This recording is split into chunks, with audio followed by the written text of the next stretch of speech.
الاوضه ديت او في فرخه راقده بفضل الله سبحانه وتعالى. تمام.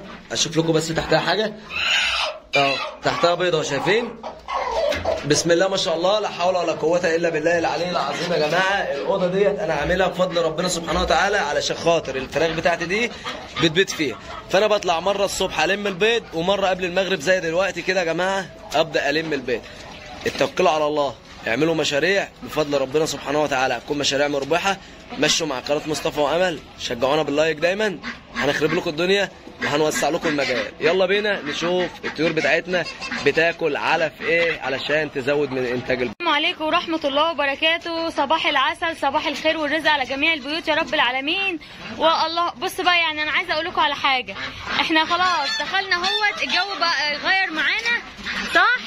يلا قول انت. نطلع كده زي ما عودناكم. بنعمل ايه بواقع؟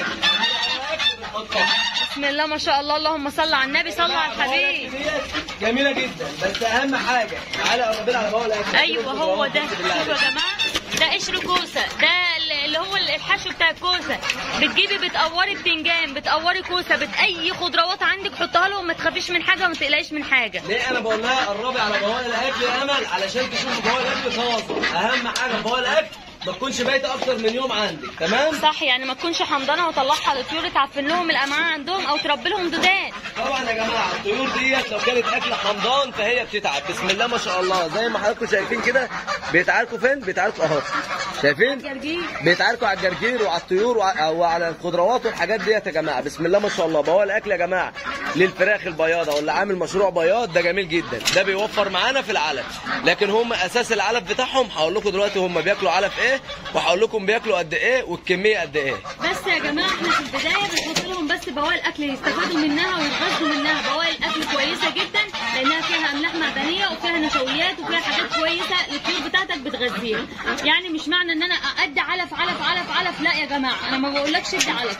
لازم في البدايه كده كيس بواقي اكل عندك ما تستخسرهوش في طيورك، حطوه لهم بألف هنا والشفا ياكلوه. هنشوف هنقدم لهم ايه تاني. تمام. يلا بينا كده ندخل على الرومي ونشوف بنقدم للرومي بتاعنا ايه. بسم الله ما شاء الله، ده اكل الرومي بتاعنا اهو يا جماعه، افضلهم قدامهم اهو. تمام. قربي لي كده على الاكل. بسم الله ما شاء الله، زي ما قلنا لكم عيش ذره شيشه على تسمين. الاكل ده يا جماعه مفيد جدا وجميل جدا. اللهم صل على النبي. بسم الله ما شاء الله اهو. وسع كده لطيورنا وورينا ايه الرومي ده طلع عندنا رقد بفضل ربنا علينا يا جماعه. ما شاء الله. وسعنا له يا جماعه، عشان اللي ما شافش الفيديو احنا وسعنا له بس ايه العشتين بس جنب بعض كده عشان يعرف يروح ويجي ورجليه ما يجيلهوش كساح ولا حاجه. زي ما انتم شايفين بدا الرومي يكبر معانا بفضل ربنا سبحانه وتعالى. خش معانا كده على اليمين بعد اذنك. بسم الله ما شاء الله. تعالى بقى كده اهو ده العشق بتاعنا قبل ما يطلع بس. يلا اهو بسم الله ما شاء الله، ده اليمين بتاعنا يا جماعه اهو. بسم الله. اللهم لك الحمد. الابيض على القلب الابيض. اليمين ده عشق قسما بالله، وفي نفس الوقت مشروع حلو. يعني لو هتعمل مشروع اليمين ده لا هتنجح وهتكسب منه، لان اليمام النهارده الجوز يعمل له 300 جنيه. تمام. جوز اليمام يا جماعه ب 300 جنيه، واللي عايز يعرف اليمام ده بيتباع فين، بيتباع في محلات العصافير واللي هم طيور الزينه او في السوق بتاع الطيور. مشروع الحمام اللهم لك الحمد. قولي يلا انت عايزه تقولي ايه؟ الناس اللي بتسال بتقول انا كان عندي الحمام بسم الله ما شاء الله بيبيض لي بالبيضتين يا امل ما شاء الله، وكان الانتاج عندي كويس لان انا ماشيه معاه بالكلفه كويسه زيكم كده وماشيه معاه بكل حاجه تمام.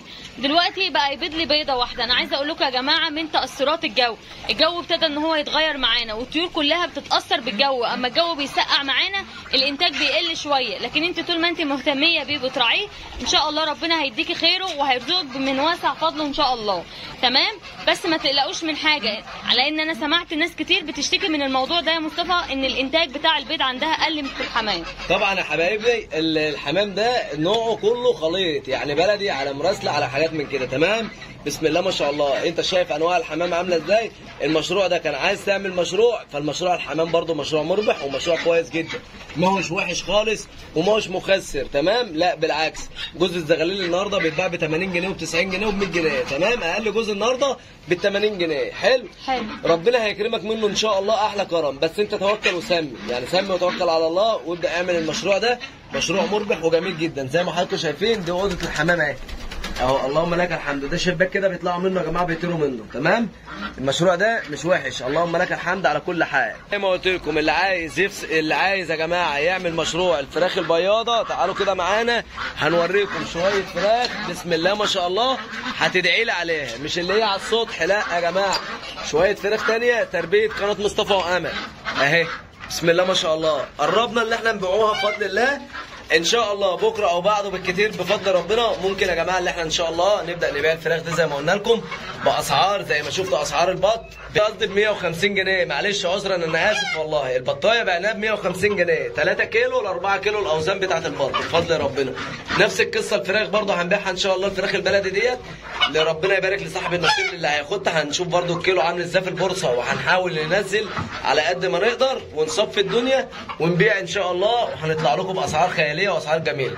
ما عدا الديك الابيض ده يا جماعه ان شاء الله هبيعه، هخليه على السطح بتاعي علشان هبدا اغير الديك اللي انتوا شفتوه ده يا جماعه. الديك ده بتاع السطح الاساسي، فسبحان الله لو عايز مشروع البياض ينجح عندك، لو انت بتربي على سطح زي حالاتي كده وبتربي في حته ارض وطالق الفراخ كلها مع بعض، حاول تخلي الديوك اللي في وسط منهم تكون صغيره في السن. اتفقنا كده يا جماعه؟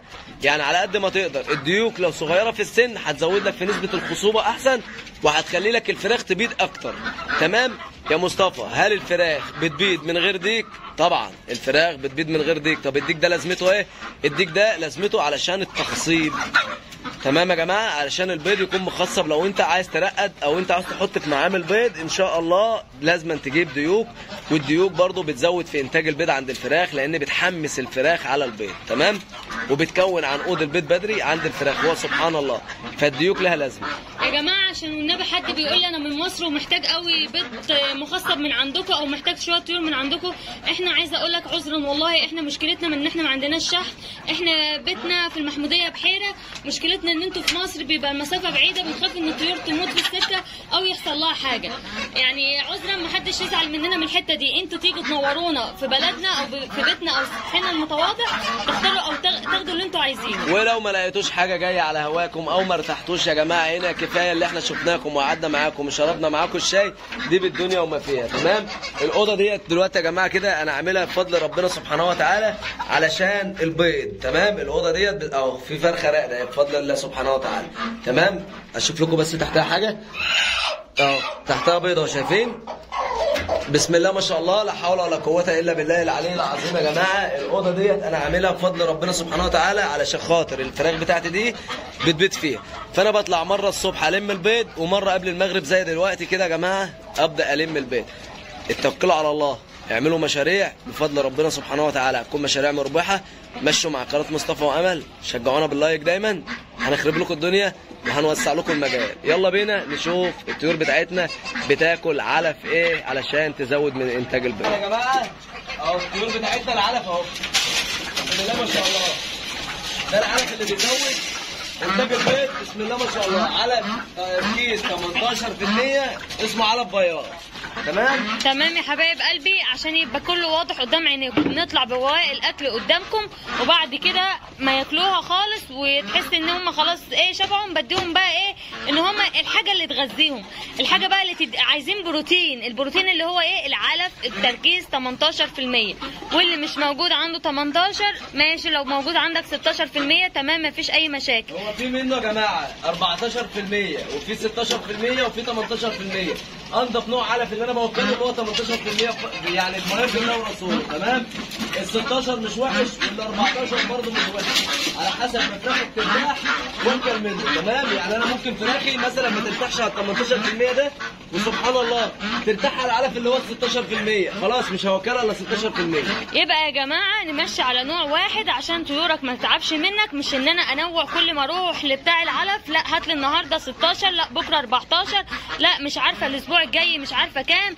ما ينفعش، لازم عشان اصلا كتر التنوع في العلف فيها مضادات سموم، عشان الناس اللي بتشتكي العرف عند الطيور مزرق، العرف عندهم لا مش كويس يا امل، لا كتر السموم ما ينفعش، على قد ما تقدر مشي على نوع علف واحد. ودي نصيحه من مصطفى وامل، عشان احنا يعني شفنا الحاجات دي قبل كده وعرفنا اللي هي الاضرار بتاعتها قد ايه. وده يا جماعه سبحان الله البيض اللي احنا لميناه النهارده اهو، اللهم لك الحمد، هذا من فضل ربنا علينا. ده البيض يا جماعه اللي هو من بعد صلاه المغرب، يعني ان شاء الله المغرب ادن علينا وخلص تمام. بنطلع مره الصبح وبنطلع مره زي دلوقتي المغرب، بنلم مره الصبح زي ده كده يا جماعه، شويه زي ده اهو كده بسم الله ما شاء الله، وشويه المغرب. يا رب كلامنا يكون واضح معاكم، يا رب تكونوا استفدتوا مننا. ما ترموش حاجه وما تهدروش من اللي هي بواقي الاكل يا جماعه وترموها في الزباله، طيورك اولى بيها. جيب لك 10 فرخات هينفعوك والله لو حطيتهم في البلكونه. كل الحاجات دي كويسه وخير ورزق في قلب بيتك. اهم حاجه يا جماعه علشان تستفيد بالله عليك، لو عايز تستفيد من بواقي الاكل بلاش ولا تحط عيش ولا ذره شيشه، تمام يا جماعه، ولا رده. الثلاث حاجات دول لو عايز تحطهم للفراخ البياضه، لو هتعمل مشروع فانت هتحطهم مره واحده في الاسبوع، تمام او مرتين بالكتير خالص في الاسبوع، ويا ريت المرتين ما يبقوش ورا بعض. تمام يا جماعه كده؟ تمام. ومشي معانا بفضل الله الاعشاب الطبيعيه، واللي الفراخ ما بتموتش يخش على الوصفه اللي احنا عاملينها لتسيح الدهون عند الفراخ. لا بفضل الله الوصفه دي احنا هنخلي الفراخ عندك تغرقها البيت بفضل ربنا. يا رب يكون خفيف على قلبكم واستفدتوا معانا بالمعلومات الجميله دي في وسط الطيور بتاعتنا وفي وسط العيشه بتاعتنا كده بسيطه. والسلام عليكم ورحمه الله وبركاته.